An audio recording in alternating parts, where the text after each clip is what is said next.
The more odd situations, the more is the chance of you becoming successful. जितना ज़्यादा odd situations आपके सामने आते हैं और आप उनको किस तरीके से डील करते हैं, इस पे निर्भर करता है कि आप की सफलता आपको कैसे मिलेगी और कितनी मिलेगी। तो इसको थोड़ा सा और खोदते हैं, इस टॉपिक को और समझने की कोशिश करते हैं। जैसे कुछ लोगों को आपने देखा होगा कि चीज़ें उनको बिल्कुल आसानी से मिल जाती हैं, आसानी से उनको जॉब मिल जाती है, आसानी से उनको एक अच्छा घर मिल जाता है, आसानी से वो जो चाहते हैं वो हो जाता है। ठीक है, तब आप कहते कितना लकी है, देखो इसको कुछ मेहनत नहीं करनी पड़ी, सारी चीज़ें इसके हिसाब से चल रही है। वहीं कई लोग ऐसे होते हैं जो बहुत हाथ पैर मारते हैं लेकिन चीज़ें उनके हिसाब से नहीं होती। समय हर बार उनके सामने कुछ अलग ही ढंग से आके खड़ा हो जाता है और उनको हर बार सिर्फ उन सभी चीज़ों से उभरने में ही पूरी अपनी एनर्जी लगानी पड़ती है कि अरे यार ये मुसीबत से बाहर निकलूं कैसे। जैसे वो एक से निकलते दूसरी मुसीबत आ जाती है, अब इससे कैसे निकलूं, फिर इससे कैसे निकलूं। पर समय समय सबको सब सिखा देता है विथ टाइम। जैसे आप आलसी हो तो आपके साथ ऐसा कुछ होगा कि आपका आलस दूर हो जाएगा और आप मेहनती हो जाओगे।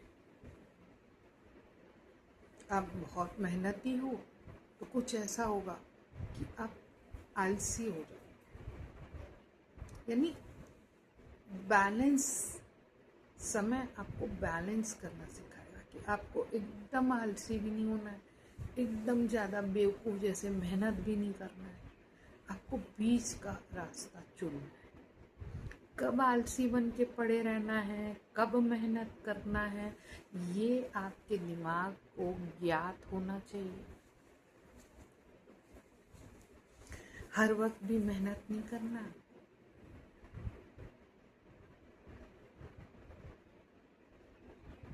तो ऐसे ही आप देखेंगे कि जो व्यक्ति के सामने बहुत सारे ऑड्स आते हैं वो सब कुछ सीख लेते हैं। इस मुसीबत से निकलने का रास्ता ये है, इस मुसीबत से निकलने का रास्ता ये है। मैक्सिमम ऑड्स मीन्स आपके मैक्सिमम चांसेस रहते हैं कि आप अपने लाइफ को सक्सेसफुल नहीं तो भी एक हैप्पी या ब्लिसफुल बना सकते हैं।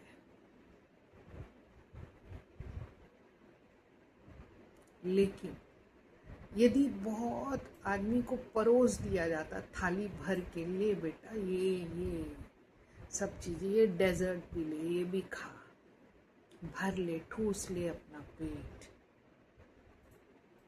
उस आदमी को जब बहुत आयते पे रायता मिलता है ना, उसको उस चीज़ की वैल्यू नहीं होती, कदर नहीं होती। फिर भगवान एक एक से तो छीन रहा है, तब छीन रहा है। ये इसको आदत हो गई है स्कैरसिटी में जीने की। एक की थाली में भर भर के परोस रहा है, लो खाओ खाओ। इसको आदत हो गई है खाने की। अब क्या, थाली एक्सचेंज करने का टाइम आ गया है।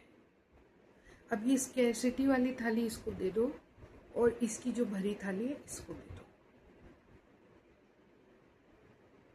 तो अब जो बंदा अभी तक स्कैर्स लाइफ जी रहा था, कई कमियों से जूझ रहा था, उसके पास आ गई एक भरी थाली। और जो अच्छा खासा रईस था, सब कुछ हो रहा था, उसके हिसाब से मिल रहा था, अचानक से उसका बिजनेस हो गया ठप। अब ये हो गया है परेशान, क्योंकि इसको आदत नहीं है। हमेशा इसने थाली भरी हुई देखी है, इसने कभी खाली थाली नहीं देखी है। इस आदमी को खाली थाली से एकदम भरा हुआ थाली मिल गया।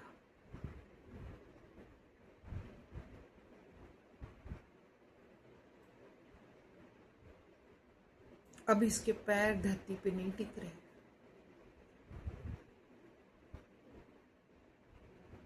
और इसके पैर धरती पे टिका दिए गए हैं जो उड़ रहा था अभी तक।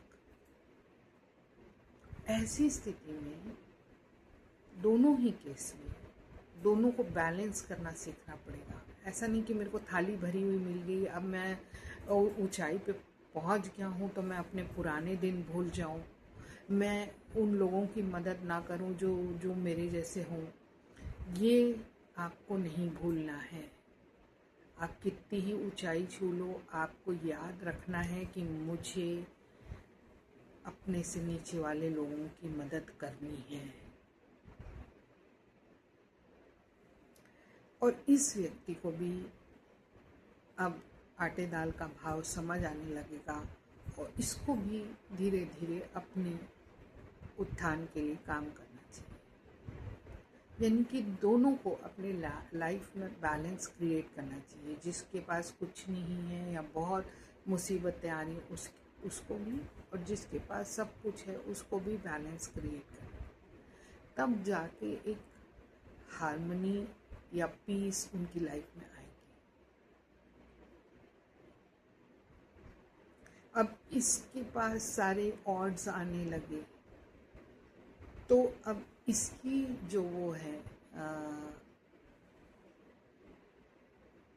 सक्सेस पाने की संभावना वो बढ़ जाएगी, क्योंकि अब इसको आदत पड़ रही है धीरे धीरे। लेकिन यदि आप चाहते हो कि बहुत अच्छी स्थिति से आप एकदम बेकार की स्थिति में ना जाए, तो ऑलवेज अच्छी स्थिति में कुछ ऐसे काम कीजिए जो दूसरों की मदद करना, हेल्प करना, तो आप बुरी स्थिति में जाने की आपकी संभावनाएं कम हो जाएगी। लाइफ को हर वक्त बैलेंस करना हमको ही सीखना पड़ेगा। कोई थर्ड पर्सन आके आपको कुछ नहीं सिखाएगा। आपको खुद को अपने लाइफ को एनालाइज करना पड़ेगा, कहाँ गलती हुई, क्या गलती हुई। और हर वक्त कोई यदि आपके लिए खड़ा है तो वो आप खुद हो। कोई एक पेरेंट भी आके आपको एक हद तक आपको वो कर सकता है कि कोई बात नहीं बेटा, होता रहता है ज़िंदगी में। तो आप यदि आप किसी की भी ज़िंदगी उठा के देखिए, बिना अप्स एंड डाउन की किसी भी व्यक्ति की ज़िंदगी नहीं होगी।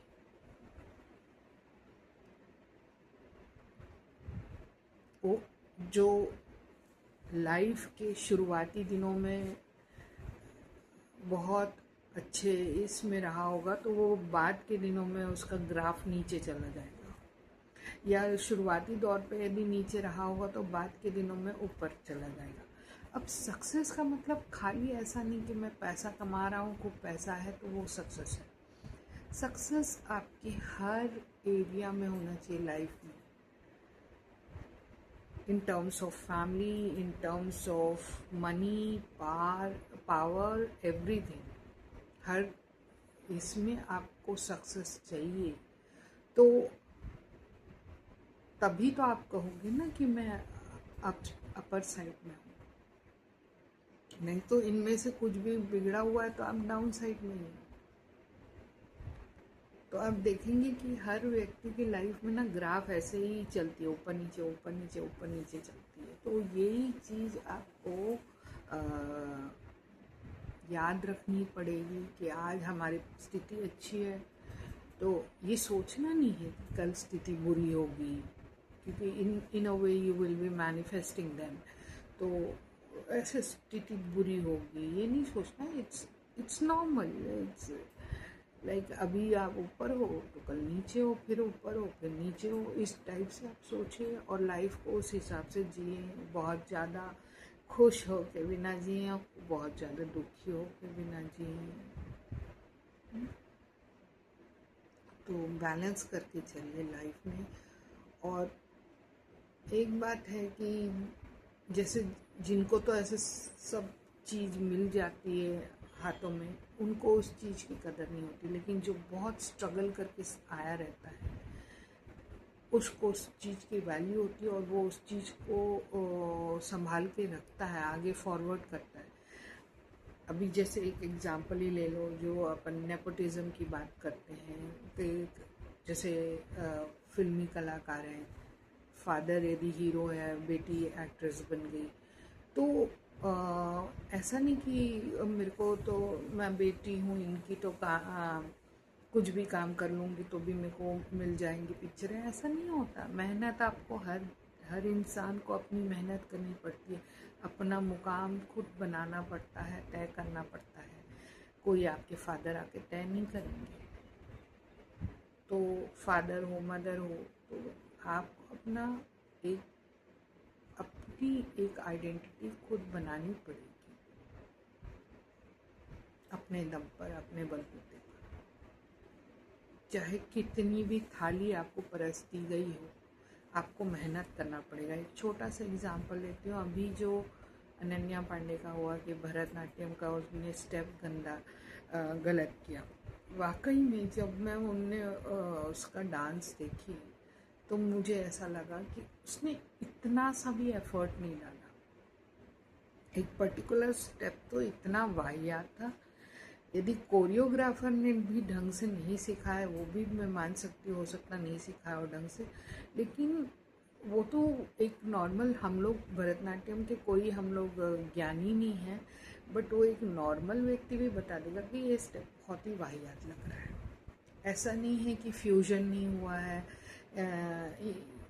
ये फ्यूजन वाला डांस है, आप बता के अपनी गलतियों को छुपा नहीं सकते। इससे पहले भी फ्यूजन हुए हैं भरतनाट्यम, पॉप में बहुत फ्यूजन डांस देखे मैंने, पर इस तरीके की वाहियात डांस मैंने कहीं नहीं देखी, क्योंकि उनने मेहनत नहीं की। यदि थोड़ा मेहनत करी होती उसने तो ऑब्वियसली वो मेहनत रिफ्लेक्ट होती। तो कभी भी ये मत समझिए कि हमको तो मिल गया पिक्चर, अब तो आसानी से हम कर लेंगे, हमको हमारे लिए तो कोई नहीं। आपको यहाँ कोई भी इंडस्ट्री हो, आपको टिकना है तो आप मेहनत से ही टिक सकते हैं, बाकी कोई सिंपल शॉर्टकट वे नहीं है। जो आजकल रील बना रहे हैं दुनिया भर के एक्सपोज करके, ये तरीका बिल्कुल गलत है।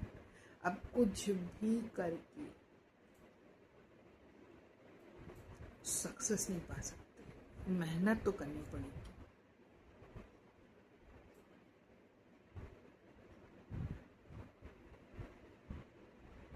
अभी मैंने एक और वीडियो देखा जिसमें दुनिया भर के एआई आ गए आपके सारे काम करने के लिए, और मेरे को ये समझ में नहीं आता, मेरे को एआई की ज़रूरत ही क्या है? मेरे को एडिट भी नहीं करना है, जो मैं बोल रही हूँ दैट्स इनफ, दैट्स गुड। मेरे को कुछ कट नहीं करना है, कुछ उसमें ऐड ऑन नहीं करना है, जैसा है जाने दो। दुनिया भर के एआई यूज़ करके मैं अपनी एनर्जी, टाइम सब वेस्ट कर रही हूँ।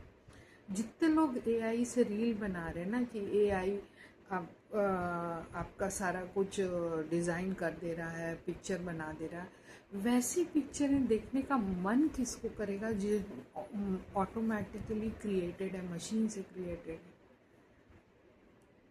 जिसमें एक ह्यूमन टच नाम की कोई चीज़ नहीं है। किसका मन करेगा? अभी जैसे बोलते हैं एआई पूरा स्टोरी लिख देगा, ये हमारे पास पढ़ने के लिए किताबें कम पड़ गई है क्या जो मैं एआई की लिखी हुई किताब पढूं?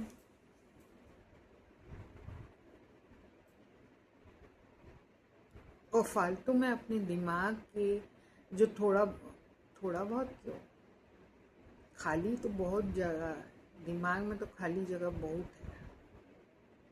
कहते हैं 10 या 20% ही अपन यूज़ करते हैं, बाकी 80% तो खाली ही है। तो उसमें क्या मैं एआई जनरेटेड स्टफ को ठूस लूँ?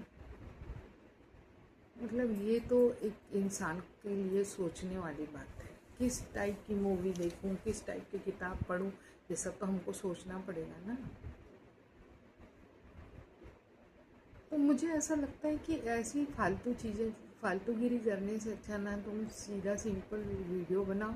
गलती होती होने दो, एक आधा पॉइंट स्किप कर दीजिए या भूल गए स्टेटमेंट या सेंटेंस भूल गए, भूलने दो ना, कुछ नहीं हो रहा। कुछ दिनों में लोग चाहेंगे कि लोग नॉर्मल बात करें यार, इस टाइप के रोबोटिक भाषा में हमको स्टफ नहीं चाहिए। हम इंसान हैं, इंसान हमें रहने दीजिए। तो सुख और दुख की जो है ग्राफ चलता रहेगा, और जितने लोग जितने दुख को झेलते हैं, आप देखना वही सोना बन के बाहर खरे उतरते हैं।